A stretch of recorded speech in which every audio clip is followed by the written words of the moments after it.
Siin uudistestuudio mikrofoni juures Rohke Debelak. Valitsuses on menetluses seaduseelnõu, mis võimaldaks riigiametnikule eriti hea töö eest maksta kuni 50 000 euro suurust preemiat. Eelnõu eesmärk on tunnustada ametniku panust olukordades, kus nende tegevus aitab saavutada märkimisväärset rahalist kokkuhoidu riigieelarves. Eelnõu kohaselt võib preemia maksta ka juhtudel, kui ametniku otsuse või tegevuse tulemusena jääb riigil märkimisväärne kulu tegemata, näiteks olukorras, kus ametnik loobub talle määratud preemiast. Nii tekib riigile otsene rahaline kokkuhoid. Sellisel juhul võimaldaks seadus käsitleda preemiast loobumist kui olulist kokkuhoiu saavutamist ja selle eest oleks võimalik ametnikule määrata vastav preemia.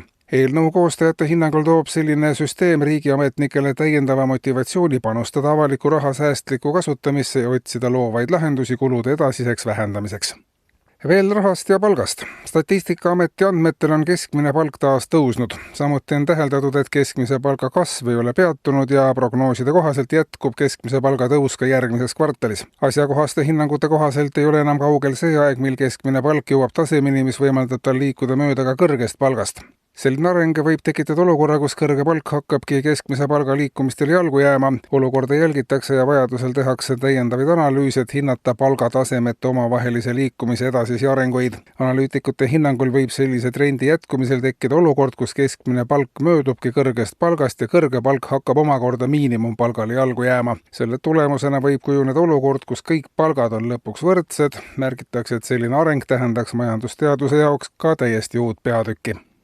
Valitsus aga teatab, et alates tänasest on avatud uus võimalus tulla vangi vabatahtlikult Tartu vanglasse.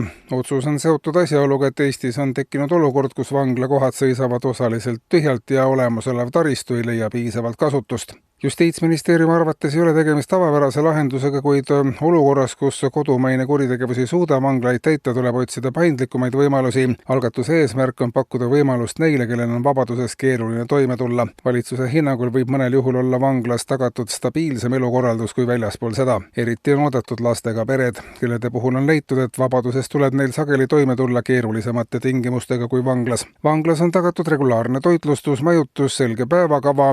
Valitsus rõhutab, et tegemist on vabatahtliku võimalusega ja kedagi vangi tulema ei sunnita. Samas loodetakse, et uus lähenemine aitab paremini kasutada olemasolevat vanglataristut ja vähendada survet paigutada Eestisse välisriikide kinnipeetavaid. Ja Maaelu Etendamise Sihtasutus avab toetuste taotlusvooru ettevõtetele, kelle põhiliseks tegevusalaks ja missiooniks on maaelu igakülgne etendamine nii maal kui linnas. Toetuse saamise üheks tingimuseks on, et ettevõte ei tegeleks põllumajandusliku tootmise, metsanduse, kalanduse, jahinduse, mesinduse, turismi või mõne muu maaelu alla käiva ettevõtlusvormiga, vaid ainult etendaks seda. Eestis kehtivad regulatsioonid, seadused, määrused ja aktid on reaalse maaelu keeruliseks muutnud ja maaelu etendamine on maaelu kui sellise mingisuguselgi kujul säilimise tõenäoliselt ainus tee, märgitakse ka Maaeluministeeriumist. Eetris olid uudised.